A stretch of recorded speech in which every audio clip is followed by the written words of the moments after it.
pagi bagi mahasiswa manajemen pagi yang mengambil mata kuliah statistik 1. Bertemu kembali dengan saya setelah UTS.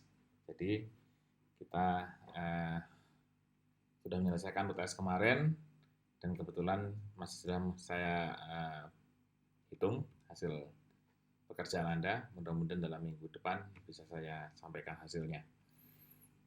Baiklah, di kuliah kita kali ini kita lanjutkan materi kita pada materi probabilitas, ya. Probabilitas. Nah, probabilitas itu kata lainnya adalah peluang, ya.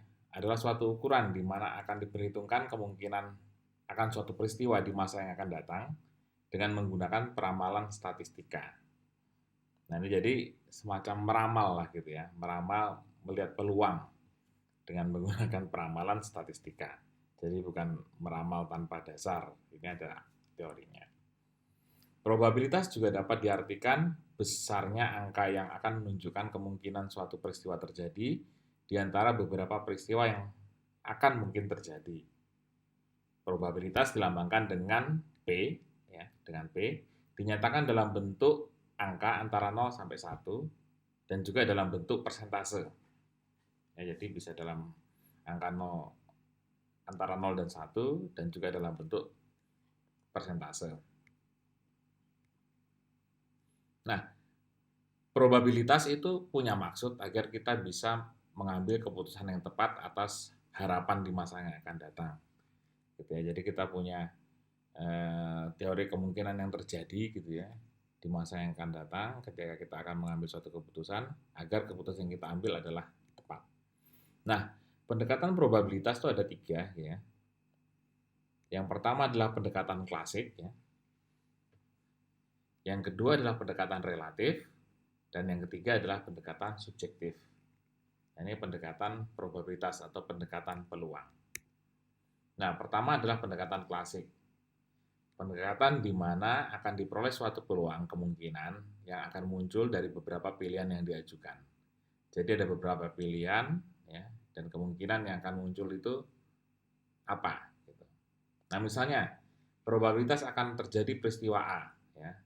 Maka PA itu probabilitas A terjadinya A sama dengan A tambah A per B. Ya. Jadi B itu adalah peristiwa yang lain gitu ya, peristiwa yang lain. Nah, misalnya contoh ya, contoh terdapat supplier alat kesehatan yang terdiri dari 10 perusahaan asing, disingkat A ya. Jadi ada 10 perusahaan asing A dan 15 perusahaan lokal atau disingkat B. Jika diterima hanya satu perusahaan saja yang akan dipilih sebagai supplier tetap, berapa peluang yang terpilih itu adalah supplier lokal. Ya, jadi ini kan ada ada perusahaan asing dan lokal ya akan dipilih satu. Nah, maka kemungkinan terpilih yang supplier lokal itu berapa gitu ya. Nah, sehingga cari menggunakan rumusan di atas pendekatan klasik PB ya. B itu adalah perusahaan yang lokal ya. Kemungkinan lokal adalah B per A plus B. B itu adalah jumlah perusahaan lokal ya 15 dan A plus B adalah 10 tadi jumlah perusahaan asing plus 15 sama dengan 15 per 25 atau 3 per 5 ya, 3 per 5. Nah, ini dalam bentuk angka. Tadi kan angkanya antara 0 sampai 1. 3 per 5 kan tuh di antara 0 dan 1. Atau dalam bentuk persentase. Jadi tinggal peluang B ya akan terpilih itu adalah 3 per 5 dikalikan 100%. Atau sama dengan 60%. Atau ya 0,6. Jadi ini untuk pendekatan secara klasik ya. Nah, kemudian ada pendekatan relatif ya, pendekatan relatif. Pendekatan di mana peluang suatu peristiwa tergantung pada banyaknya peristiwa yang terjadi dari seluruh percobaan atau kegiatan yang dilakukan. Nah, rumusnya adalah probabilitas sejalan relatif sama dengan jumlah peristiwa di masa lalu dibagi jumlah total percobaan. Nah, contohnya, ya, dari hasil penelitian diketahui bahwa ada 5 perusahaan pemenang tender pembangunan jalan. berapa probabilitas terjadi satu perusahaan akan menang dari 400 peserta tender yang ikut serta, gitu. Nah, jadi yang sudah terjadi itu biasanya 5, ada perusahaan 5 pemenang tender pembangunan jalan ya. Jadi yang ditanyakan adalah berapa probabilitas satu perusahaan akan menang dari 400 peserta tender yang ikut serta, gitu. Nah, ini kita menggunakan pendekatan relatif. Jadi ada jumlah peristiwa di masa lalu yaitu yang 5 tadi, karena biasanya hanya 5 perusahaan menang. Jadi itu dijadikan untuk mengisi jumlah peristiwa di masa lalu. Dan kemudian jumlah total percobaannya ada berapa? Ada 400, karena ada pesertanya ada 400. Sehingga 5 dibagi 400 atau 1/80 atau 0,0125 gitu ya. 0,0125. Gitu. Ya. Jadi ini untuk pendekatan relatif. Sebenarnya ini juga sedikit mirip dengan yang peristiwa klasik ya. Kalau klasik ada pembanding yang lain ya, misalnya tadi A dan B, kalau ini tidak hanya satu saja. Tapi rumusannya tetap sama gitu ya. Pembagian bentuknya. Nah, selanjutnya ada pendekatan subjektif. Nah, kalau pendekatan subjektif itu namanya subjektif, tentu tergantung si penelitinya gitu ya. Pendekatan di mana peluang suatu peristiwa tergantung pada penilaian seorang atau perasaan. Jadi main perasaan di sini, subjektif. Cara ini dipengaruhi oleh pribadi seorang sehingga dia bersifat subjektif. Makanya kan ada istilah kalau menilai itu ya sebagusnya objektif gitu. Jadi melihat objeknya. Kalau ini bersifat subjektif itu sudah tergantung penelitinya gitu ya. Misalnya menduga kemungkinan mahasiswa ini mendapat nilai A. Nah, saya pun pribadi kadang-kadang karena udah ngajar lama gitu ya. Jadi saya kadang-kadang juga bersifat subjektif. Oh, ini anak ini nanti kemungkinan dapat A gitu ya. Oh, anak ini kemungkinan dapat B misalnya gitu. Nah, ini saya menduga secara subjektif karena berdasarkan penilaian saya, ya gitu ya, saya melihat berdasarkan penilaian saya dan punya perasaan saya anak ini pasti nanti dapat A gitu ya. Gitu. Nah, kemudian atau menduga tim pemenang kompetisi sepak bola dunia. Jadi ada Piala Dunia. Karena saya penilaian secara subjektif, misalnya saya penggemar Brazil misalnya gitu ya. Bahwa saya pasti melihat misalnya track recordnya, saya menduga bahwa tim Brazil akan menang. Nah, itu karena perasaan saya gitu ya. Dan berkaitan secara subjektif. Gitu.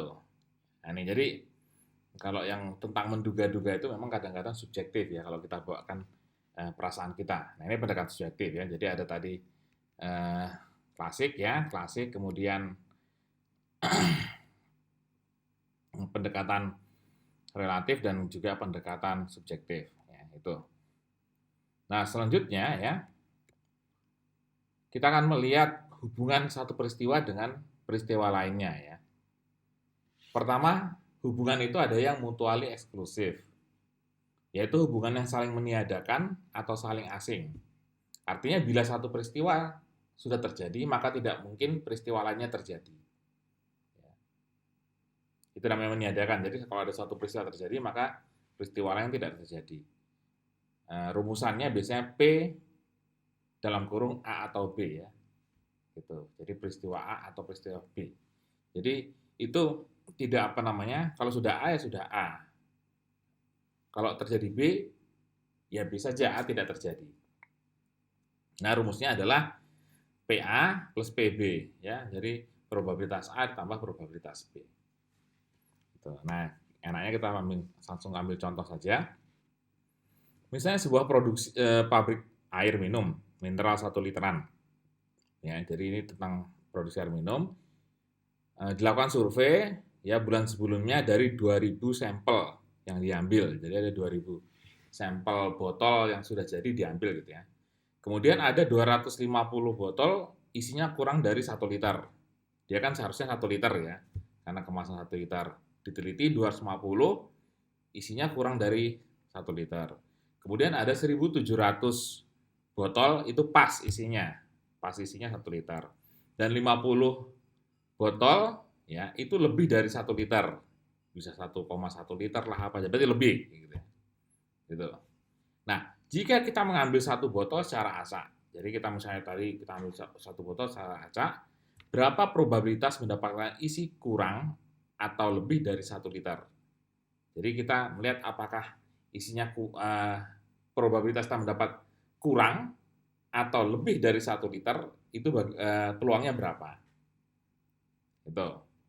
Nah, misalnya jika A, ada B dan C, ada probabilitas untuk memperoleh atau untuk mendapatkan yang kurang itu yang A, yang pas itu yang B, dan yang lebih itu adalah C ya, lebih dari 1 liter.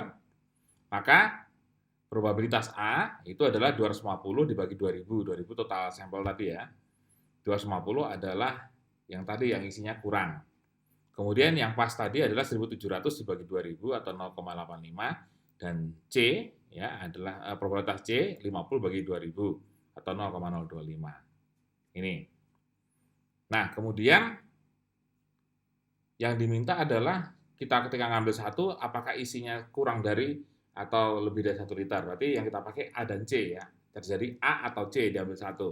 Maka yang kita gunakan adalah perhitungan P, A atau C sehingga sama dengan probabilitas A tambah probabilitas C. Yaitu probabilitas A tadi adalah 0,125 tambah 0,025 sama dengan 0,150. Itu ya, jadi untuk contoh yang mutually eksklusif gitu ya. Jadi kalau kita ngambil A ya pasti nanti A ya. Kita ngambil B pasti nanti B, atau ngambil C hanya C yang terjadi. Nah, ini kita bisa lihat dari contoh produksi air mineral ini. Yang kedua adalah hubungan yang independen ya. Ini hubungan bila terjadi suatu kejadian atau peristiwa tidak mempengaruhi terjadinya peristiwa lainnya. Ya, jadi tidak saling mempengaruhi ya kejadian lainnya.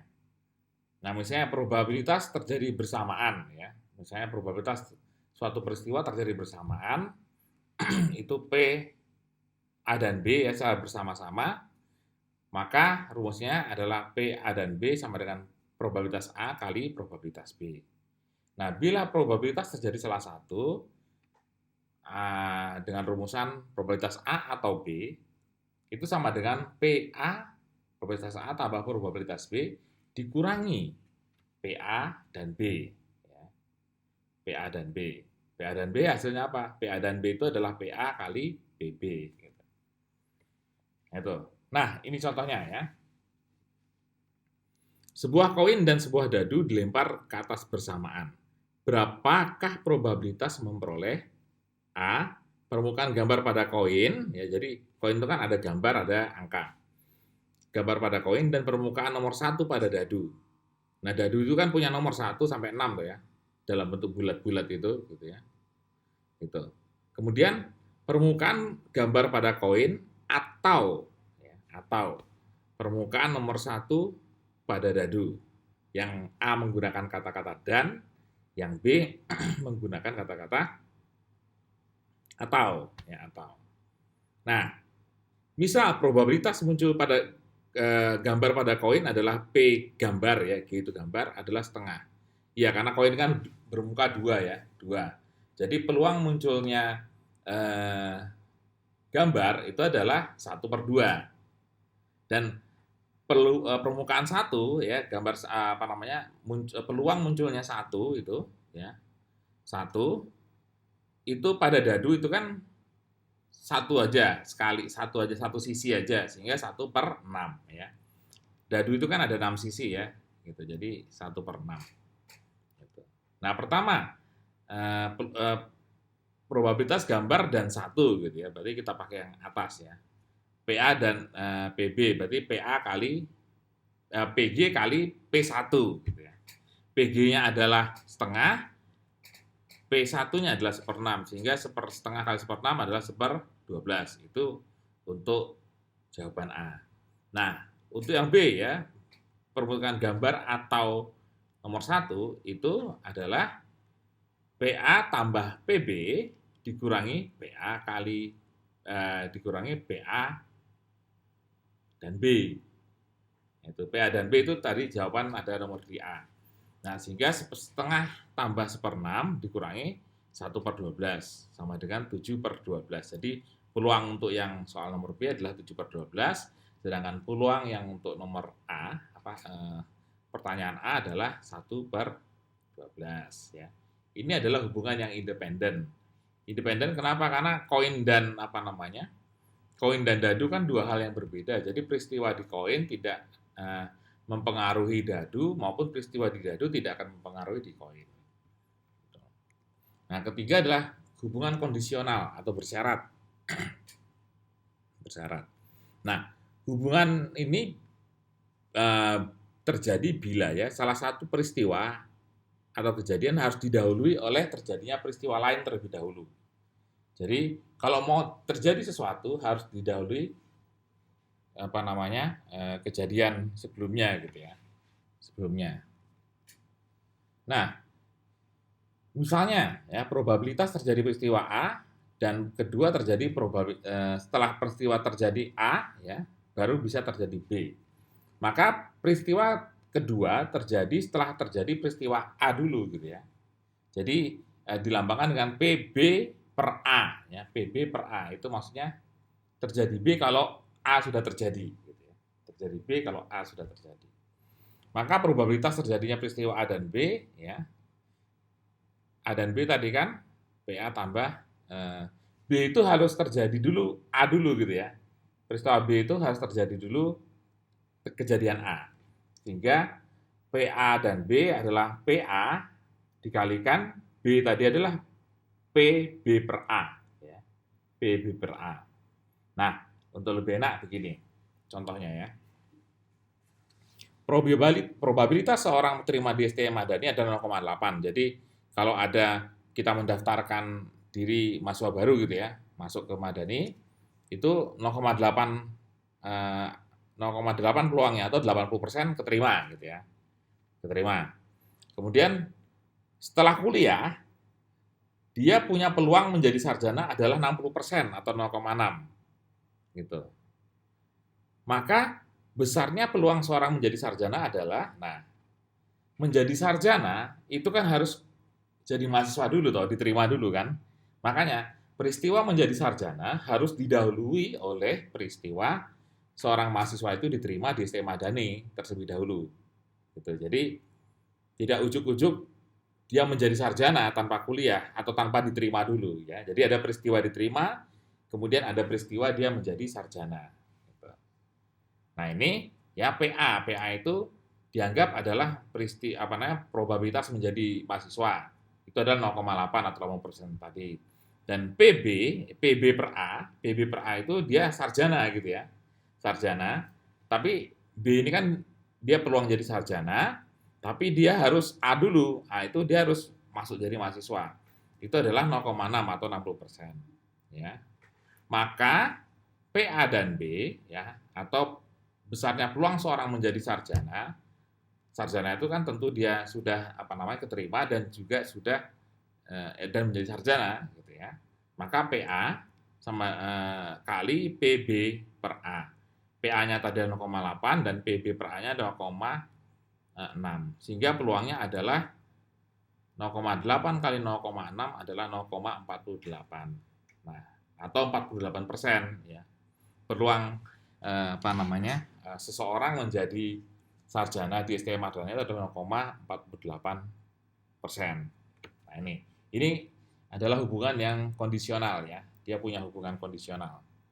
Nah, contoh soal lainnya ini juga ada contoh soal kondisional ya. Yaitu tentang penelitian 100 lulusan SMP atas ujian matematika ya. Di kolom ini ada nilai matematika dan JK itu jenis kelamin ya.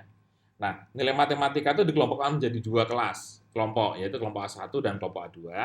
Jenis kelamin dibagi menjadi B1 dan B2.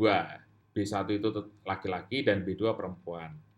Ya, jadi jumlah lulusan SMP yang dapat nilai kurang dari 60 adalah 45 orang. Terdiri dari 25 laki-laki dan 20 perempuan. Sedangkan sedangkan lulusan SMP yang nilai matematika yang lebih daripada 60 adalah 55, terdiri dari 45 laki-laki dan 10 perempuan. Total keseluruhan siswanya yang lulus SMP adalah 100. Nah, sekarang ditanya, hitung probabilitas siswa yang memperoleh nilai kurang dari 60 dan perempuan.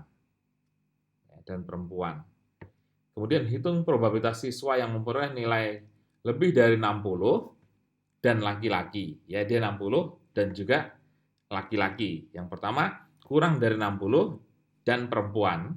Ya. Kemudian yang satunya lebih dari 60 dan dia laki-laki. Nah, penyelesaiannya demikian. Jadi dibuat dulu klasifikasi ya. Klasifikasi A itu berkaitan dengan nilai dan klasifikasi B berkaitan dengan jenis kelamin. Makanya tadi ada A1, A2 itu ya klasifikasi, B1, B2 itu klasifikasi. Nah, untuk probabilitas A1 ya, A1 itu ya yang memperoleh nilai lebih dari 60 A1 tadi apa? Kurang dari 60 itu kan ada 45 orang totalnya ya. Totalnya 45 dibagi 100. 100 itu total lulusan 0,45 yang memperoleh A2 ya, 55 dibagi 100 0,55. Kemudian klasifikasi B itu tentang jenis kelamin ya, tentang jenis kelamin. B1 adalah yang laki-laki ya. Laki-laki itu ada 70 jumlahnya semua ya. Laki-laki 70 per 100, perempuan ada 30 per 100 0,3. Totalnya adalah 100% semuanya. Nah, jawaban A, probabilitas siswa memperoleh nilai kurang dari 60 dan perempuan. Ya. Rumusnya gini, B2. B2 itu dia perempuan dan dapat nilai A1 gitu ya. Jadi peluang B2 per A1 dia itu berarti apa namanya? Wanita dan dapat dapat nilai kurang dari 60 gitu. Nah, ini panjang ya caranya, Anda bisa lihat nanti di kopian slide Anda gitu ya, di file slide Anda yang saya bagikan di Classroom. Itu rumusannya begini sebenarnya. B pun sama juga, rumusannya sebenarnya panjang. Tapi karena kita sudah ada tabel begini ya, sebenarnya semua peristiwa itu terjadi pada tiap-tiap sel ini gitu ya. Jadi di tiap-tiap sel ini ya ini sebenarnya ada merupakan peluang gitu ya. Nah, itu tinggal misalnya hitung probabilitas siswa yang memperoleh nilai kurang dari 60 dan perempuan. Oke, kurang dari 60 berarti A1, perempuan B2 berarti ini 20 ya hasilnya. Nah, 20 tinggal 20 per 100, 0,2. Kita lihat jawabannya di sebelahnya ini ya. Gitu. 0,2 gitu ya, jawaban A. Nah, jawaban B juga sama aja, kita lihat itu. Jawaban B adalah lebih dari 60 dan laki-laki. Lebih dari 60 itu A2 ya, lebih dan laki-laki berarti 45. 45 dibagi 100 ya.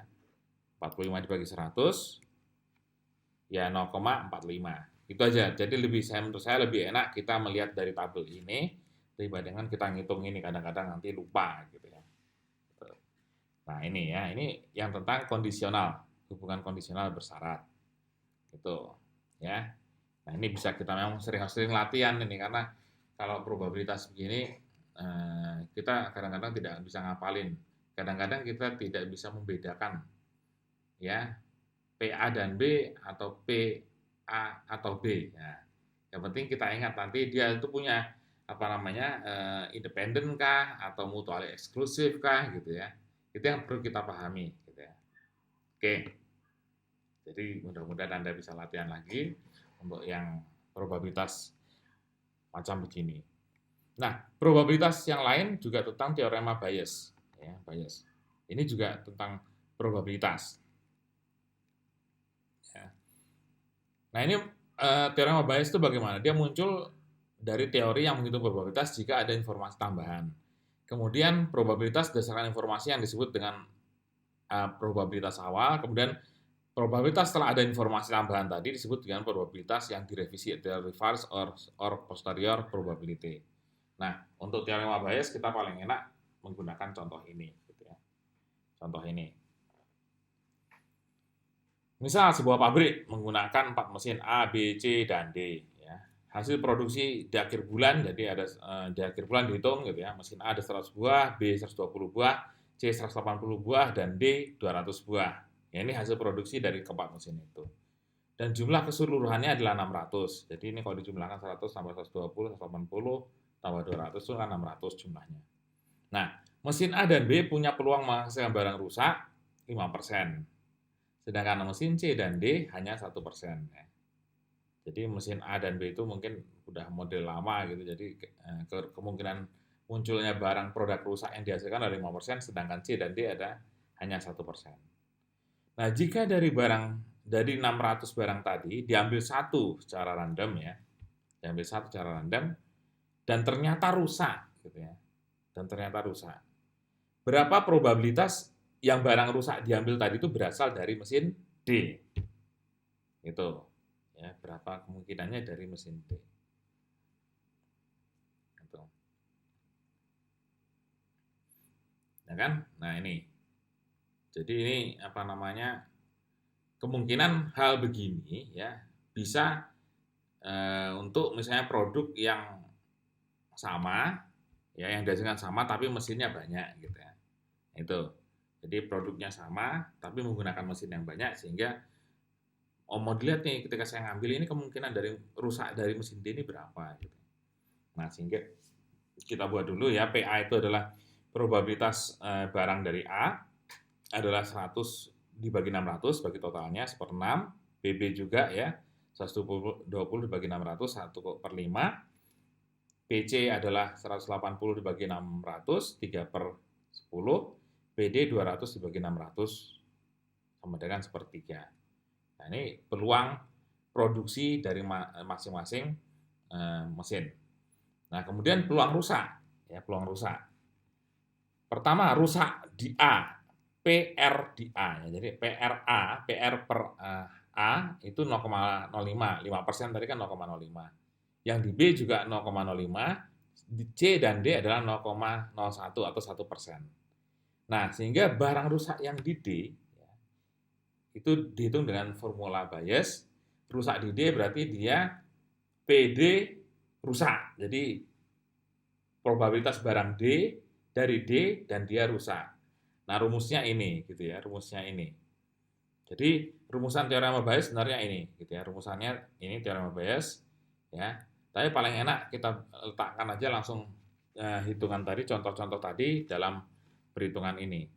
Yang di atasnya adalah sepertiga kali 100. Sepertiga itu adalah apa namanya? Kemungkinan rusak dari mesin D ya, kemungkinan rusak dari mesin D. Jadi D itu kan dia punya peluang produksi adalah 1/3 ini ya di bawah, dan dia punya kemungkinan rusak 1%. Jadi 1% adalah 1/100 toh, gitu. 1/100. Nah ini ditaruh di atas. Kemudian di bawahnya dijumlahkan semua gitu ya untuk produk rusak dari masing-masing mesin dan persentasenya. Jadi 1/6 kali 5/100 ini punya mesin A, 1/5 kali 5/100 punya mesin B, 3/10 kali 1/100 itu punyanya mesin C, dan 1/3 kali 1/100 itu adalah mesin D ya. Anda bisa lihat seperti 6, 1/6, 1/5, 3/10, 1/3 ya. Gitu. Ini. Nah kemudian dihitung ya, mudah-mudahan jangan salah ngitungnya karena perperan gitu. Nah diperolehlah 10/74 ya. Jadi 10/74 sama dengan 0,135. 0,135. Jadi peluang apa namanya? Peluang barang yang terambil rusak itu berasal dari mesin D adalah 0,135 atau 13,5%. Ya, 13,5% probabilitasnya. Nah, ini dengan menggunakan teorema Bayes. Rumusannya begini teorema Bayesnya gitu ya. Gitu. Nah, ini rumusan ini kalau diimplementasikan dengan soal di atas dimasukkan begini.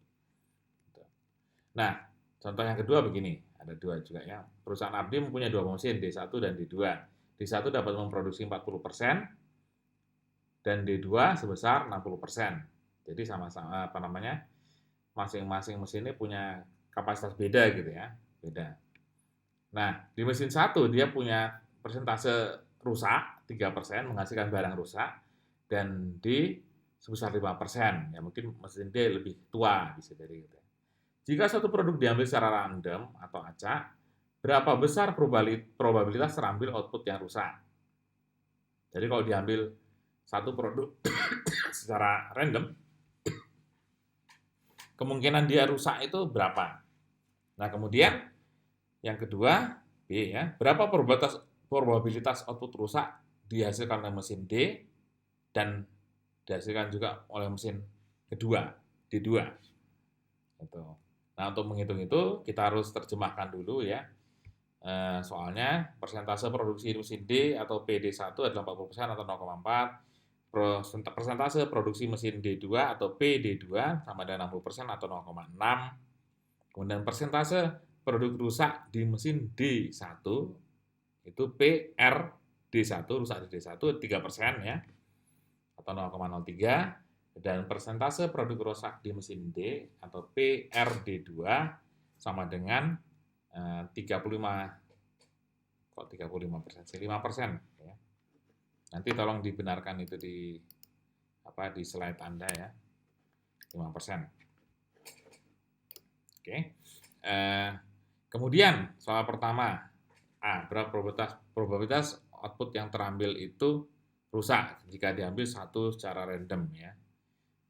Probabilitas rusak adalah PD1 ya D1 kali PR1D ya. Jadi kemungkinan produk dari D1 dan yang D1 itu rusak gitu.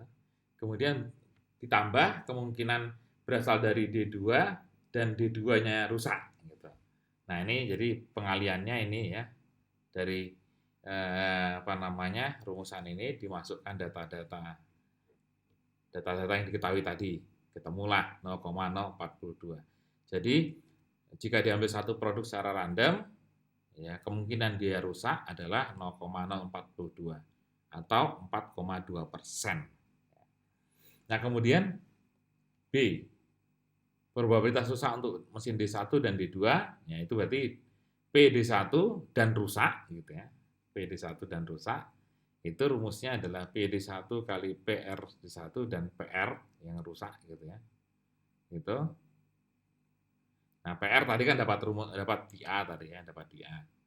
Kemudian berarti 0,4 kali 0,03 ya, ikuti aja angka yang di atas itu, di angka diketahui dibagi 0,042. 0,042 adalah nilai PR-nya ya. Hasilnya adalah 0,286. Jadi peluang atau probabilitas rusak produk rusak dihasilkan oleh mesin D gitu ya. Kalau diambil satu produk gitu, itu ada 0,286 atau 28,6%. Di mesin kedua ya, jadi ketika diambil satu probabilitas yang rusak dihasilkan mesin D gitu ya, itu berapa? Jadi rumusnya sama aja, tinggal itu diganti milik D2, hasilnya adalah 0,714 atau 71,4%. Ya, jadi kemungkinan ketika diambil satu produk secara acak dan random dan output rusak itu dihasilkan oleh mesin D2 gitu. Oke ya, jadi ini untuk contoh soal menggunakan teorema Bayes. Nah, selanjutnya di peluang atau probabilitas itu juga dikenal dengan mathematical expectation atau harapan matematika. Ya, harapan matematika. Kita dulu pernah belajar di SMA nggak salah tentang harapan matematika ini.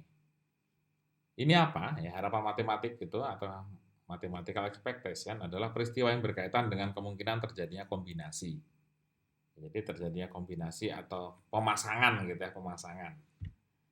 Satu dipasangkan dengan yang lain itu kemungkinannya bagaimana. Nah, itu dikenal ada dua gitu ya. Pertama, dikenal sebagai permutasi. Ya, permutasi. Yang permutasi itu apa? Permutasi adalah penyusunan objek-objek dari sejumlah n, ya, yang tiap kali diambil sejumlah r, jadi sejumlah objeknya jumlah n diambil sejumlah r dari n itu, ya, dengan memperhatikan tata susunannya. Jadi tata susunannya itu di apa namanya? Diperhatikan. Jadi permutasi rumusnya P n, R, ya, n itu jumlah apa namanya? Jumlah apa data, ya. Kemudian R itu diambil dari data itu diambil jumlah berapa gitu ya. Itu sama dengan rumusnya n faktorial dibagi n kurang R faktorial. Ya, faktorial. Faktorial itu nanti kalau ngitung pakai kalkulator ada itu, faktorial. Nah, faktorial itu bagaimana ya? Misalnya saya tulisnya di sini. Ya.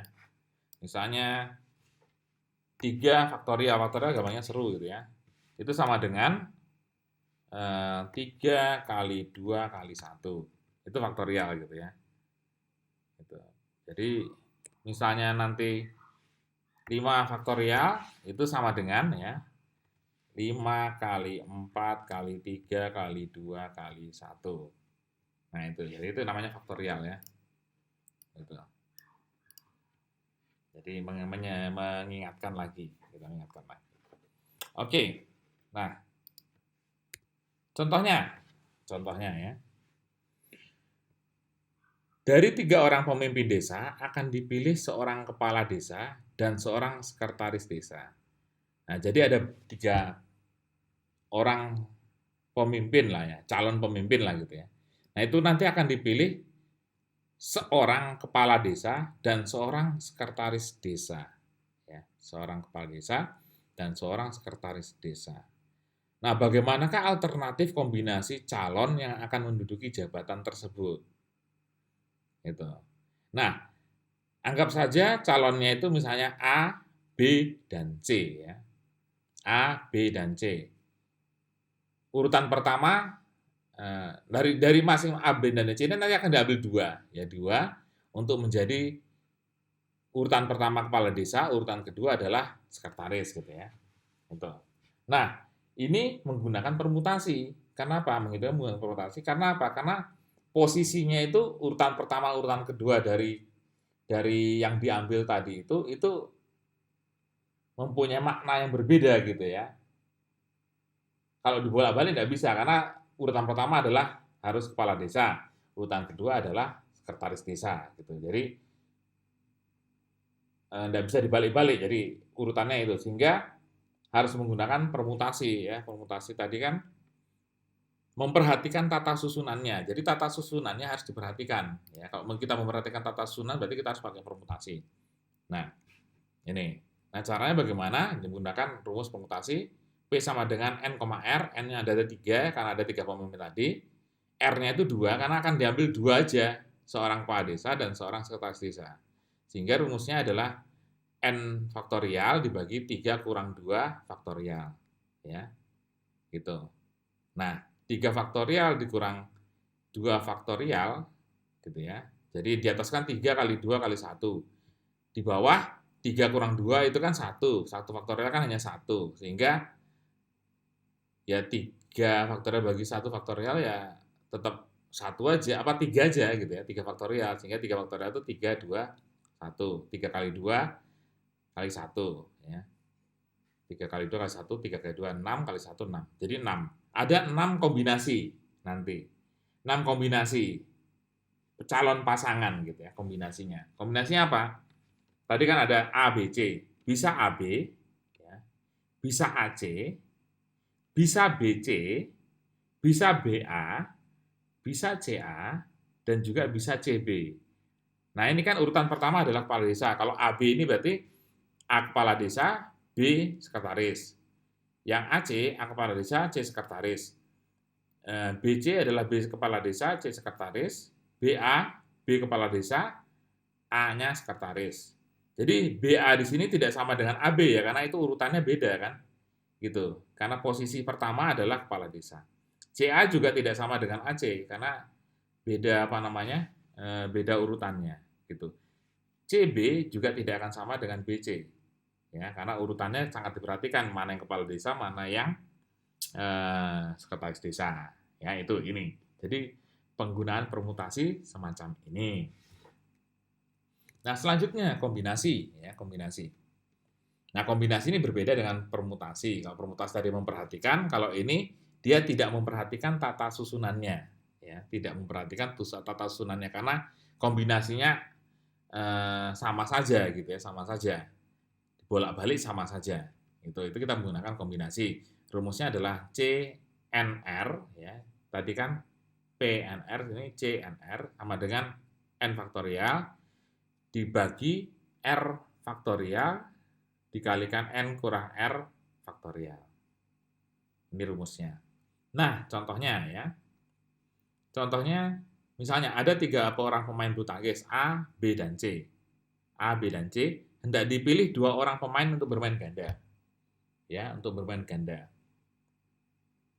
Jumlah kombinasi pemain yang mungkin dibentuk adalah menggunakan kombinasi.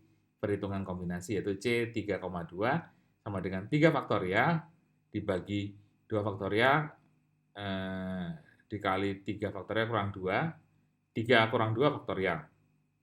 Jadi 3 kurang 2 kan 1. 2 kali 1 tetap 1 nanti sama. Jadi 3 faktorial ya, 3 faktorial dibagi 2 faktorial. 2 kali 1 faktorial kan 2 faktorial.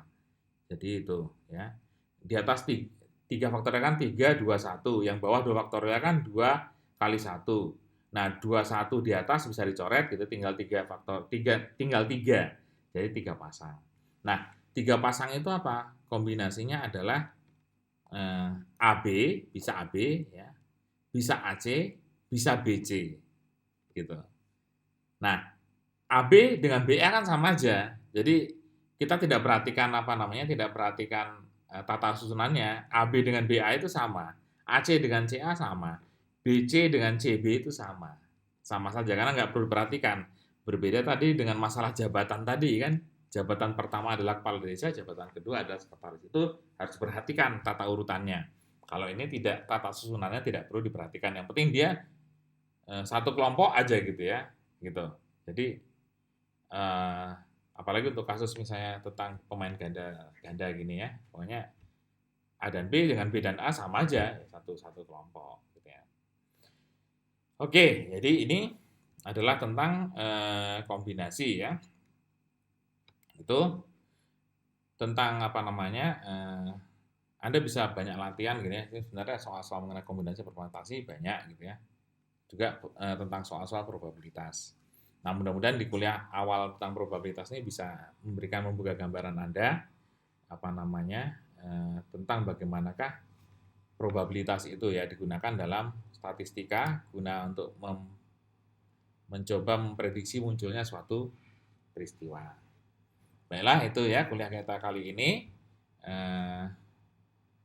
Memang kita kali ini belum bisa bertemu tatap muka secara langsung karena juga dari kampus menyarankan kita masih kuliah daring ya, gitu, sehingga jadwalnya tetap saja seperti biasa ya, Anda bisa pantau lewat WA gitu ya, dan ketika saya sudah memberikan materi Anda bisa langsung mengikutinya dan menontonnya gitu kira-kira.